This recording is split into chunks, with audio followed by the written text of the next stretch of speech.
하나님의 백성에게 있어서 새로운 삶의 시작은 우리가 달력을 한 장 바꾼다든지 혹은 새로운 다짐을 함으로써 시작되는 것이 아니고, 하나님의 백성에 있어서 새로운 삶의 시작은 어린 양의 죽음으로부터 시작됩니다. 그리고 그 어린 양의 죽음을 기억하고 기념하며 그 어린 양을 믿음으로 먹고 마심으로써, 그 어린 양을 내게 적용함으로써, 그 죽음을 내게 적용함으로써 하나님의 백성들의 새로운 삶은 열리고 시작되는 것입니다. 히스기야는 제사를 통하여서 성결, 하나님 앞에서 성결을 이루었고, 이제 유월절이라는 절기, 그래서 어린 양을 잡고 그 죽음을 기억하고 그 죽음을 자기에게 먹으면서 적용함으로써 새로운 삶을 열었다라고 어제 말씀을 통하여서 우리가 살펴보았습니다. 자, 그러면 이제 히스기야와 하나님의 백성들에게 열린 이 새로운 삶, 그 이후에 오늘 이어지는 본문 말씀에는 무엇이 나와야 되겠습니까? 새로운 삶이 열렸습니다. 그 어린 양의 죽음으로, 그리고 그것을 기억하고 믿음으로 적용함으로써 내게 새로운 삶이 열렸습니다. 자, 그러면 이제 무엇이 이어져야 하는 것입니까? 무엇을 이어서 하나님께서 말씀하시겠습니까? 하나님께서 열어놓으신 새로운 삶에 그 다음 이어져야 되는 것은 반드시 변화로 연결되어야 되는 것입니다. 내게 새로운 삶이 열렸다면 이제 그 새로운 삶 속에 변화가 나타나야 되고, 오늘 본문은 그들에게 나타난 새로운 삶에 열려진 그때부터 그들에게 나타나는 변화들을 우리에게 보여주고 있다는 것을 보게 됩니다. 자, 그렇다면 이 새로운 삶이 열려졌고 나타나야 될 변화 속에는 반드시 두 가지의 요소는 반드시 들어가야 되는 것들이 있습니다. 이 사람이 진짜로 영적으로 변화됐다, 이 사람이 진짜로 새로운 삶이 시작되었고 그 속에서 변화됐다라고 한다면 먼저 그 사람 안에 시각이 바뀌어야 되는 거예요. 시각이 살아나야 되는 것이죠. 복음이었던 예수 그리스도께서 찾아오셨을 때 가장 먼저 일어났던 것들은, 시각이 바뀐다는 것은 보지 못하던 자가 보게 된다는 것이기도 하고, 바로 보지 못하던 자가 왜곡되어 오해되게 보고 있었던 자가 바로 보게 되는 것. 그러니 변화라는 것에는 시각이 반드시 들어가야 되는 것이죠. 보지 못하던 자가 보게 되거나 아니면 잘못 보게 되는 자들이 바르게 보게 되는 것. 그래서 우리가 새로운 삶이라고 하면 이 보는 것이 바뀌어야 되는 것입니다. 그리고 또 하나, 새로운 삶은 반드시 들어가야 되는 요소가 바로 마음입니다. 마음.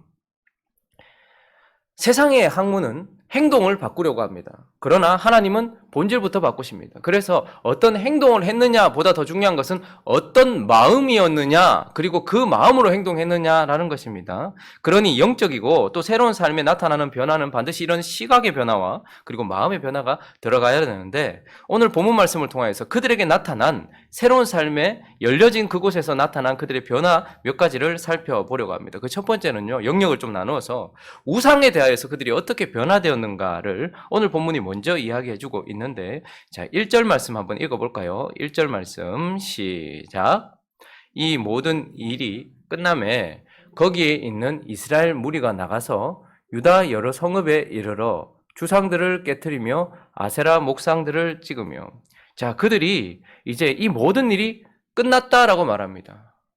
성전을 보수하고 또 성전을 열고 성전에서 제사할 수 있도록 하였고, 그리고 그 성전에서 제사를 통하여서 성결하게 되고 유월절을 지킴으로써 그들이 새로운 삶을 연 이 모든 일이 끝났어요. 그 다음에 어디로 가야 됩니까? 은혜 받았어요. 말씀으로 은혜 받고 우리 성령으로 은혜 받고 찬양으로 은혜 받고 은혜 받았어요. 그러면 이제 어디로 돌아가게 됩니까? 그곳에 계속 머무는 것이 아니라 그들의 삶의 현장으로 돌아가는 것입니다. 거기에 있는 이스라엘 무리가 나가서 유다 여러 성읍에 그들의 원래 있었던 곳, 그들의 삶의 터전으로 돌아가게 되는 것이죠. 그런데 그곳에 이르러서 그들이 무엇을 보기 시작했습니까? 주상들을 보기 시작하고 아세라 목상들을 보기 시작했다, 이렇게 말합니다. 여러분, 좀 의아하지 않습니까? 유월절을 시작할 때, 무교절을 시작할 때 이미 그들은, 한번 우리가 어제 말씀이지만 한번 살펴볼까요? 30장 13절 14절을 한번 보시면요, 자, 둘째 달에, 자, 그들이 원래 첫째 달에 유월절을 못 지키니까 둘째 달에 이제 유월절을 지키기로 했고 유월절과 함께 무교절을 지키는데, 읽어볼까요? 13절 14절을 읽습니다. 시작. 둘째 달에 백성이 무교절을 지키려 하여 예루살렘에 많이 모이니 매우 큰 모임이라 무리가 일어나 예루살렘에 있는 제단과 향단들을 모두 제거하여 기드론 시내에 던졌다.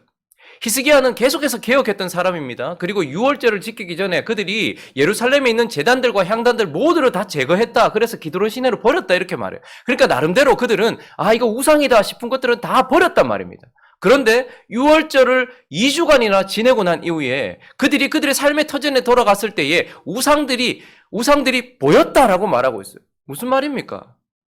그들에게 너무 익숙하고 그들에게 너무 뿌리 깊게 박혀 있었고 그들에게 너무 광범위하게 있었던, 그래서 너무 일상적이어서 보이지 않았던 그런 남겨져 있던 수많은 우상들이 새로운 시각 속에서 우상이다라는 것을 보게 되었다라는 것입니다. 그들의 시각에 변화가 생겨난 것입니다. 왜 유월절을 지나고 나서 또 이 수많은 아세라 목상들과 주상들과 제단들과 또 온 땅의 산당들이 그들 눈에 보였을까요? 아마 그들은 평소에는, 은혜 받기 전에는, 새로운 삶을 시작하고 그들에게 큰 은혜가 내리기 전까지는 이건 뭐 괜찮은 거라고 생각을 했을 거예요. 여러분, 만약에 바울이나 구약시대 엘리야가 다시 살아서 지금 우리가 살고 있는 이 시대에 만약에 온다면 아마 깜짝 놀랄 것입니다. 우리는 아무렇지도 않게 드나드는 그곳이 우상의 산당이라는 것을 그들은 명확하게 알고 있거든요. 아테네라는 유서 깊은 도시에 갔을 때, 철학의 도시요, 모든 학문의 도시인 그곳에 갔을 때 바울은 분이 났다라고 말합니다. 사람들은 그걸 문화유산이라고 생각했고 상당한 건축물이라고 생각했는데 바울은 그 도시에 가자마자 뭘 느꼈어요? 분함을 느꼈어요. 왜요? 우상들로, 신당들, 산당들로 가득 차 있다는 것을 느꼈던 것이죠. 우리는 우리 주변에 술집이 있고 모텔이 있고 또 그런 더러운 것들이 있을 때 우리는 그냥 그걸 저기는 뭐 술 마시는 곳이고 저기는 그냥 뭐 그런 곳이고, 그런데 그곳은 쾌락의 신을 섬기는 곳이요, 그곳은 음란의 신을 섬기는 곳이요, 그곳은 나 자신을 섬기는 곳이요, 얼마나 많은 우상들이 있고 멀리 갈 필요 없이 우리 삶 속에도 아직까지 버리지 않은 우상들이 많을 것입니다. 우리는 가끔씩 성경의 인물들이 왜 우상들을 가지고 있었지? 왜 드라빔 같은 것들을 가지고 있었지? 야곱의 가족들이 베델로 올라가기 전에 왜 그 수많은 드라빔들과 많은 것들이 나왔지? 그들은 아마 그게 평소에 우상이라는 시각을 가지지 못했을 것입니다.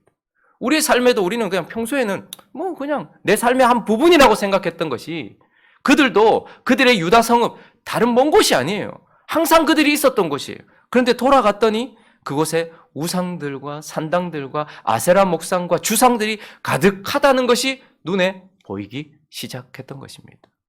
시각이 변화가 일어난 것이죠. 그리고 또한 1절을 보시니까 그들이 드디어 우상들을 더 명확하게 보기 시작했고, 1절을 다시 한번 보시면요, 그들이 뭘 했다고 말합니까? 주상들을 깨트렸다라고 말해요. 목상들을 찍었다라고 말합니다. 그리고 남유다뿐만 아니라 후반절에 보니까 에브라임, 므낫세, 북이스라엘의 가장 강성한 지파들이죠. 온 땅에서 산당과 제단들을 어떻게 했대요? 제거했다. 그전에는 잘 보이지도 않았어요. 우상이라고 잘 보이지도 않았어요. 근데 보이기 시작했고요. 그리고 그들의 마음에는 또 어떤 변화가 일어났습니까? 미움이 생겨난 것입니다. 우상에 대한 미움이 생겨난 것입니다. 그것이 우상이라는 것을 깨닫게 되고 보게 된 것만이 아니고 그 우상들에 대한 미움이 생겨난 것입니다. 그래서 어떻게 하는 거예요? 산당들을 제거하고 아세라 목상을 찍어버리고 주상들을 깨트리는 일들이 일어납니다. 우리는 행동부터 먼저 요구할 때가 있어요. 주상들을 버려라, 아세라 목상을 버려라, 그거 우상이다 라고 말하면서 자꾸 그것을 깨트리게 하려고 하고 제거하게 하려고 해요. 그러나 그것이 우상이라는 시각도 없이, 그리고 그 우상에 대한 미움도 없이 행동으로 옮긴다면 그것은 또다시 더 많은 우상들을 만들어낼 것입니다. 그런데 그들의 삶에 우상에 대하여 정확한 시각, 더 넓은 시각, 명확한 시각이 생겼고 우상에 대한 미움이 있어서 그들은 그것을 제거했다. 새로운 삶에 나타나는 변화입니다. 그리고 새로운 삶에 나타나는 변화 두 번째 영역은 하나님과 특별히 예배에 대하여서 그들에게 변화가 일어나고 그들의 시각이 바뀌었다라는 것을 보게 됩니다. 2절을 보시면요, 히스기야가 제사장들과 레위 사람들의 반열을 정해요. 그리고 그 반열에 따라서 각각 그들의 직임을 행해라 라고 명령을 내려요. 그래서 그들에게 번제와 화목제, 여호와의 휘장문에서 섬기며 감사하며 찬송하고 그것을 해라 라고 명령을 하고 있습니다.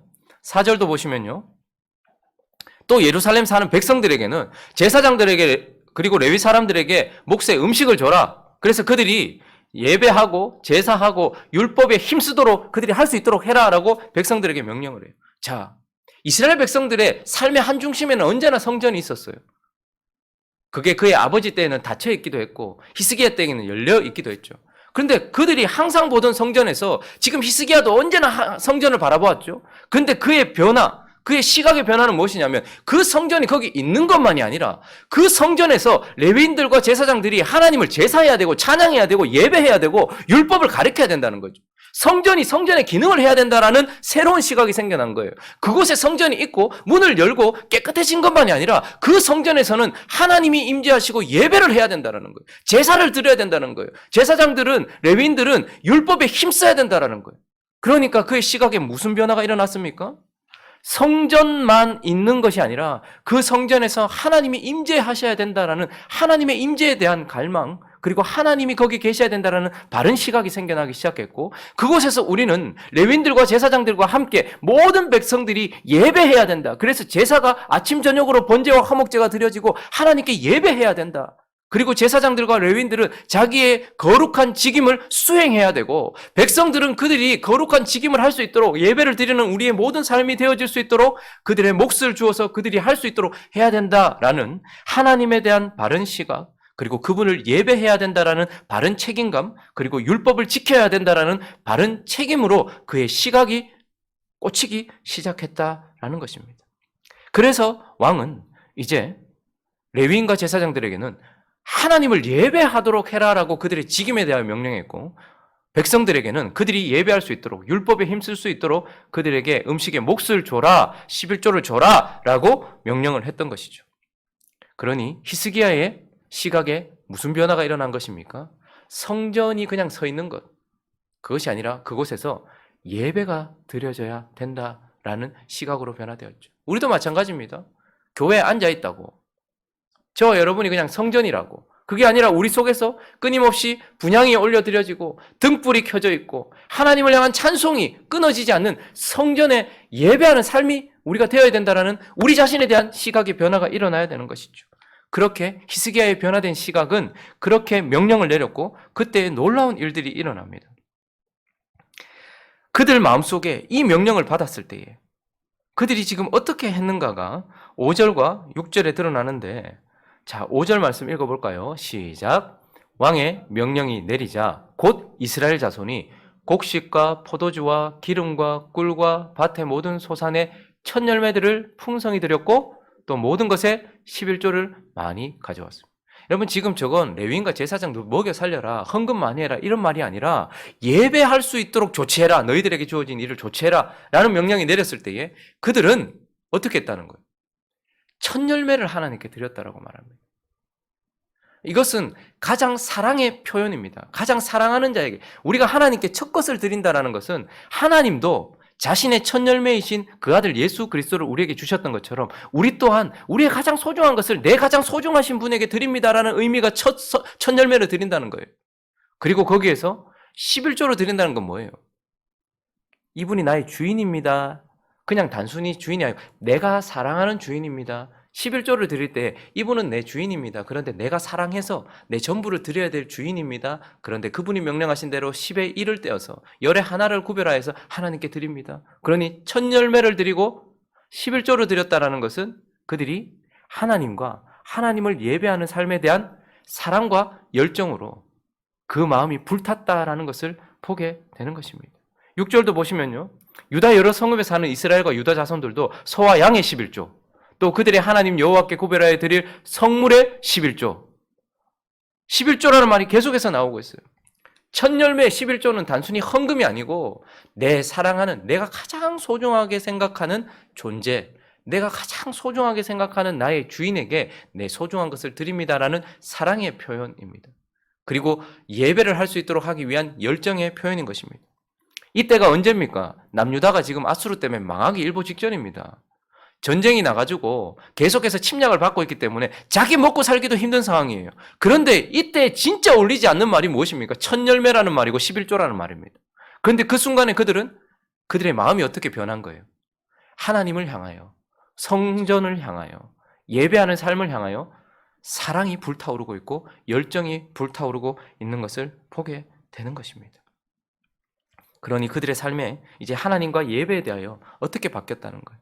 시각이 변화되었고 그들에게는 사랑, 우상에 대해서는 미움이 일어났고 하나님과 예배하는 삶에 대해서는 사랑과 열정이 일어났다라는 것을 보게 되는 것입니다. 또 한 가지를 더 살펴보면 새로운 삶의 시작에 나타나는 그들에게 드러나는 변화, 세 번째 영역에서는 물질에 대하여서 그들이 변화되었다라는 것을 보게 됩니다. 오늘 본문 말씀에는 아주 뭐라 해야 될까요? 이해되지 않는 단어들이 많이 나옵니다. 그들의 상황을 우리가 떼놓고 보는, 그냥 지금 평소 때가 아니에요. 전쟁이 나서 내 가정은 파탄이 났고 경제도 파탄이 났고 가족을 잃은 사람들도 있고 슬픔을 당한 사람들도 있고 먹고 살기도 힘든 상황 속에서 첫 열매 11조 이런 말은 어울리지 않아요. 그런데 7절에 보니까요, 셋째 달에 그 더미들을 쌓기 시작했어요. 첫 열매와 11조들이 막 쌓이기 시작했는데 일곱째 달까지 셋째, 넷째, 다섯째, 여섯째, 일곱 5개월 동안 이것이 이어져서 맞춰졌어요. 그랬더니 8절에 보니까 히스기야와 방백들이 와서 쌓인 더미를 어떻게 했대요? 보고. 참 볼 수 없는 광경이죠. 지금 나라가 망해가는데 지금 언제 어떻게 끝날지 모르는 상황 속에서 그들이 또 무엇을 봤는가 하니까 성전에 쌓인 더미들을 봤다. 그의 눈이 그것을 보았다라고 말해요. 자, 그런데 그때에 9절에 보시면요, 이제 묻습니다. 히스기야가. 읽어볼까요? 시작. 히스기야가 그 더미들에 대하여 제사장들과 레위 사람들에게 이 더미에 대해서 자기가 보고 있잖아요. 풍성한 물질이잖아요. 쉽게 말하면 돈이잖아요. 그런데 제사장들과 레위 사람들한테 이거 뭐고? 라고 물었어요. 자, 10절 있습니다. 시작. 사독의 족속 대제사장 아사랴가 그에게 대답하여 이르되 백성이 예물을 여호와의 전에 드리기 시작함으로부터 우리가 만족하게 먹었으나 남은 것이 많으니 이는 여호와께서 그의 백성에게 복을 주셨습니다. 그 남은 것이 이렇게 많이 쌓였나이다. 이는 뭐라고 말하고 있습니까? 여호와께서 그의 백성에게 주신 복입니다 라고 말해요. 쌓여있는 돈을 보면서 그들은 뭐라고 대답하는 거 아닙니까? 이건 돈입니다, 물질입니다 라고 말하지 않고 이는 하나님께서 백성들에게 주신 복입니다. 그러니까 이 쌓여있는 더미를 그들은 돈으로 보지 않고 하나님의 것, 하나님이 주신 축복으로 보고 있는 것입니다. 그들의 시각에 완전한 변화가 일어났습니다. 우리가 하나님께 무엇인가 드리기 시작하고 새로운 삶이 열려질 때에 우리 삶에 나타나는 것 중에 하나는 우리 삶에 무엇인가 쌓인다는 거예요. 한국교회가 하나님께 삶을 드리기 시작했을 때 한국 안에, 교회만이 아니라 한국 전체에 하나님께서 쌓아놓으신 복들이 쌓이기 시작했어요. 자, 그런데 그것을 보면서 우리는 묻습니다. 이거 뭐고? 근데 우리는 그것을 뭐라고 대답했을까요? 돈. 그러니 그것을 돈으로 보는 순간 마음에 무엇이 생길까요? 욕심이 생기는 것입니다. 돈과 재물을 보는 순간 우리는 그것을 나를 위한 것으로 생각하게 되고 돈과 재물로 보는 순간 그것을 쌓아 놓아야 될 것으로 보게 되는 것이죠. 그러나 오늘 이들은 이것을 무엇으로 보았습니까? 단순히 돈이라고 보지 않고 재물로 보지 않고 하나님의 축복으로 보았습니다. 자, 그러니 이제 그들에게 어떤 변화가 일어나는 거예요? 이게 그냥 단순한 돈이 아니니까 12절을 보시면요, 성심으로 그 예물과 11조와 구별한 물건들을 갖다 두고 레위 사람 고나냐가 그 일의 책임자가 되고, 자, 이게 내게 아니에요. 그리고 나를 위한 것이 아니에요. 그리고 하나님이 주신 축복이에요. 그러니 그들 속에는 욕심이라는 마음이 아니라 새로운 마음이 생겼는데 청지기로서의 책임감, 성실함, 충성이 생겨난 거예요. 그래서 하나님의 축복을 어떻게 합니까? 책임질 책임자를 세우는 거예요. 그의 아우시무이는 부책임자가 되었습니다. 그리고 13절에 보시면요, 쭉 이름들이 나옵니다. 뭐 말하기도 읽기도 힘든 이름들이 나오고, 그리고 마지막에 보니까 시무이의 수하에서 뭐가 되었대요? 보살피는 자가 되었대요. 그러니까 하나님이 우리 인생 가운데 심어주신, 부어주신 많은 축복들은 하나님께서 나를 위한 것이기도 하지만, 그래서 그들은 넉넉히 자기들이 먹고도 남았다라고 말해요. 그래서 나를 위한 것이기도 하지만 이것을 어떻게 해요? 쌓아둬야 될 것이고 나만을 위한 것이 아니고 하나님의 것이기 때문에, 축복이기 때문에 이것을 책임하고 관리하며 보살피는 자를 세워요. 청지기적인 마음을 가지게 된 것이죠. 그리고 오늘 더 놀라운 단어들이 나타나는데 14절을 보시면요, 셋째 줄을 보니까 여호와에 드리는 것과 모든 지성물을 어떻게 했대요? 셋째 줄 끝에 뭐라고 되어 있습니까? 나눠주며. 15절도요. 맨 끝에 보니까 물론 대소를 막론하고 나눠주되. 16절도요. 마지막 끝에 보니까요. 수종드는 자들에게 다 나눠주며. 17절도요. 그들의 족속대로 족보에게 기록된 제사장들에게 나눠주고 직무를 맡은 레위 사람들에게 나눠주고. 18절도요. 그의 자녀들에게 나눠주며. 19절도요. 그의 자손 제사장들에게 나눠주되 마지막 절에도 보니까 제사장들의 모든 남자와 족보에 기록된 레위 사람들에게 나눠주었더라. 초대교회 오순절 성령이 강림하시고 하나님의 은혜가 있고 초대교회가 생겨났을 때 그 극심한 어려운 가운데서도 서로 자신의 것을 자신의 것이라고 말하지 않고 자신의 필요를 채운 후에 다른 이들의 필요를 채우고, 그러니까 자신의 필요는 채우고 또 자신의 욕심을 채우는 것이 아니라 자신의 필요를 채우고 그것을 잘 책임지고 맡아서 그것을 나눠줬던 일들이 일어났던 것처럼 여기에도 그런 변화가 일어난 것을 보게 되는 것입니다.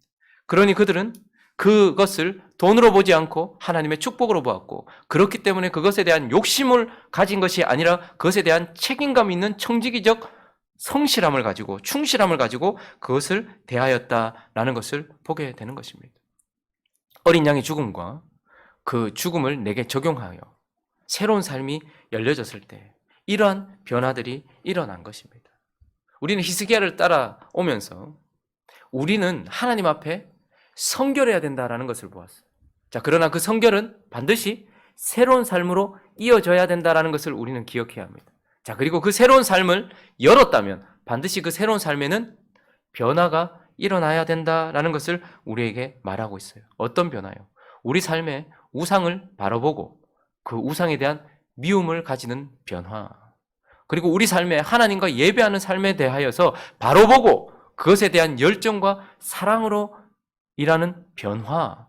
그리고 우리에게 주어지는 많은 축복들, 내 삶에 부어진 많은 축복들에 대하여서 이것이 내 것이 아니라 하나님이 주신 것이라는 바른 시각을 가지고서 이것을 하나님의 뜻대로 잘 관리하고 책임지고 또 그것을 나눠주는 하나님의 축복을 흘려보내는 통로로서의 변화, 이런 변화가 일어나야 된다라고 말하고 있어요. 그러면 결론적으로 무엇이 우리에게 임하는 것입니까? 21절 읽고 마치도록 하겠습니다. 읽습니다. 시작. 그가 행하는 모든 일, 곧 하나님의 전에 수종드는 일에나 율법에나 계명에나 그의 하나님을 찾고 한 마음으로 행하여 형통하였더라. 우리는 형통이라는 결론을 좋아합니다. 형통이라는 단어를 좋아합니다. 그래서 우리는 하나님께 구합니다. 하나님, 형통하게 해주십시오. 그런데 하나님은 히스기야를 통해서 우리에게 이 형통은 어떻게 온다는 거예요? 성결을 통하여 새로운 삶을 열므로써 그 삶의 변화가 일어날 때에 형통이 임한다라고 말씀하고 있습니다. 내 삶에 이러한 변화가 있기를 하나님께 구하고 내 삶에 이러한 변화를 행하는 우리가 될 수 있게 해달라고 나 자신을 애쓰며 하나님께 구하는 저와 여러분이 되어서 이러한 새로운 삶이 열려지고 그러한 새로운 삶에 반드시 수반되어야 되는 변화가 일어나므로 형통함을 누리는 저와 여러분 되시기를 예수 그리스도 이름으로 축원합니다.